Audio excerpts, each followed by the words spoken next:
Hi, Nancy. How are you? So I had a chance to check out The Hill, and what an inspirational perseverance story. Oh, So what was it of it that won you over to just to be a part of it?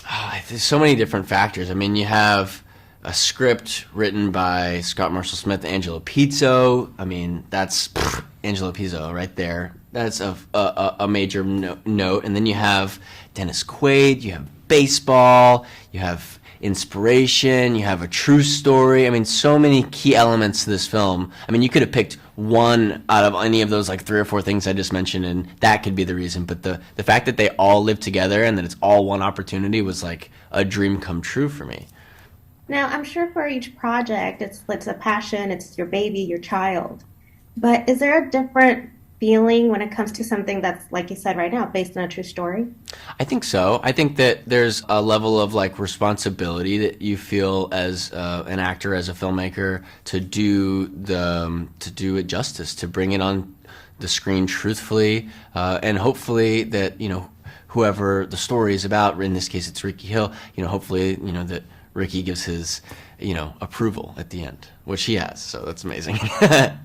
Oh, that's great. Well, I'll ask you about that shortly. But first, can you tell me the beginning and share? I understand you had like a sit-down audition with Dennis Quaid I did. before taking it on. So how was that I experience? did. It was a little daunting, I have to say. So some people don't know the audition process was a little bit, or the process of getting the film made was a little bit of a process. Jeff Celentano, the director, was been involved with it for 10 years or so, and at the time that I came on and had my first audition was about 2018, 2019, and I read with Jeff and got a call back and got to come in and read with Dennis, which I was very nervous about.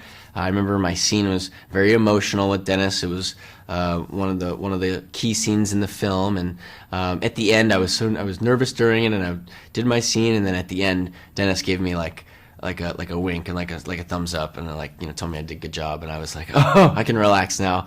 I don't have to do it again, and so that was very cool, very awesome experience, but very nerve wracking, and ultimately we ended up not being able to make the film at that point in time, and then got roadblocked by the pandemic, and then finally were able to make it in October of 2021.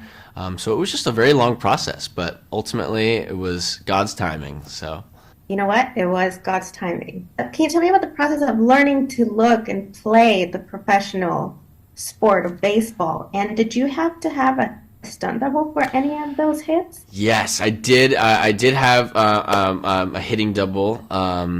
He was there with me. I had a couple different gentlemen who stepped in, but there was one gentleman in particular who was really helpful to kind of making me look as good as possible. But leading up into shooting, I had like 3 or 4 months beforehand. I was able to get with some baseball coaches that production set up for me to work with, and out here in Los Angeles was able to work a little bit for leading up into the film. And then Mark Ellis, our stunt coordinator, was on set providing all types of insight and helps and tips while we were filming as well.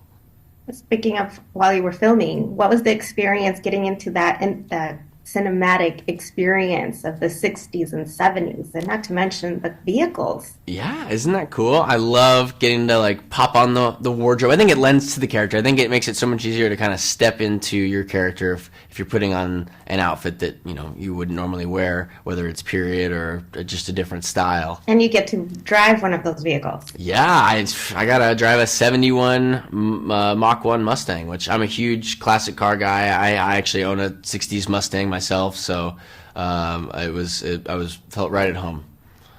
But they didn't let you use your own car? No, I wouldn't. No, I wasn't gonna. Mine's in California. I had to ship it all the way to Georgia. That's true, that's true. But it would have been like my baby was in the film with me. Yeah, no, I know. Ricky's car needed a little bit of work. That was the thing. We had a couple with all the car guys on set, but there was one point in time where none of the guys could get this old Mustang, the '71 Mustang, to turn over. Couldn't get it started, and I was able to get started. I got in there. I got started. I moved it. Awesome.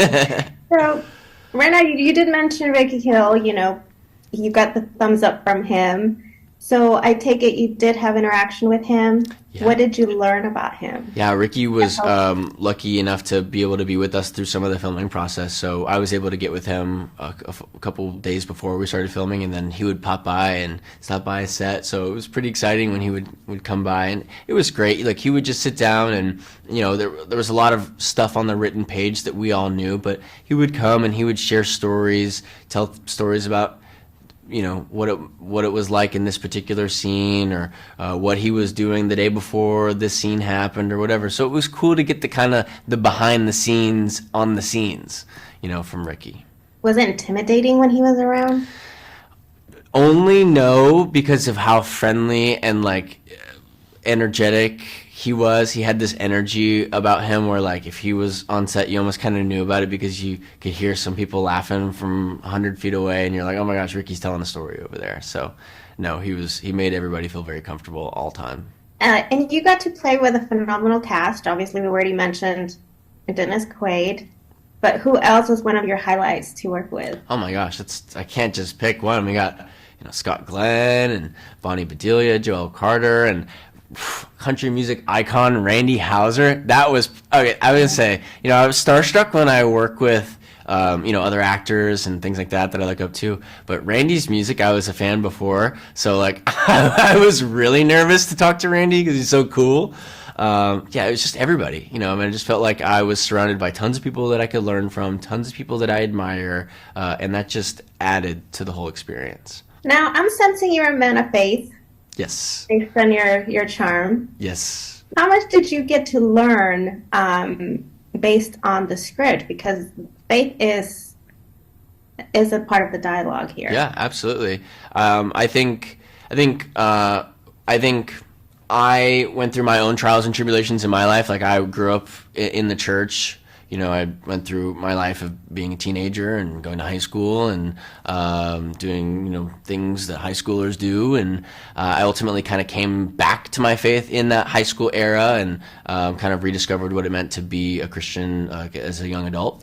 And I think this film, I think the film was a great addition to my faith journey. I think I don't know if there's anything that I necessarily learned faith-wise or scripture-wise, but however, I felt like I grew as a person. I felt like I grew in my responsibility. I felt like I grew in my ability to handle difficult times and undergo challenges and face adversity, all these different things that I felt like God was like molding me through this process. So I felt very thankful at the end of it to have gone through it.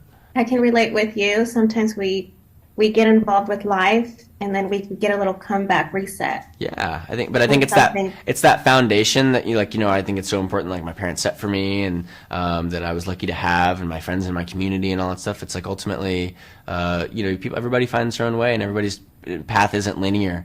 So, everybody's journey is their own. That's right. Well, thank you so much, Colin, for your time. Congratulations with The Hill. It was a very emotional, touching, inspirational film. Oh, thank you so much for watching. Thank you. You're welcome. Bye-bye. Bye.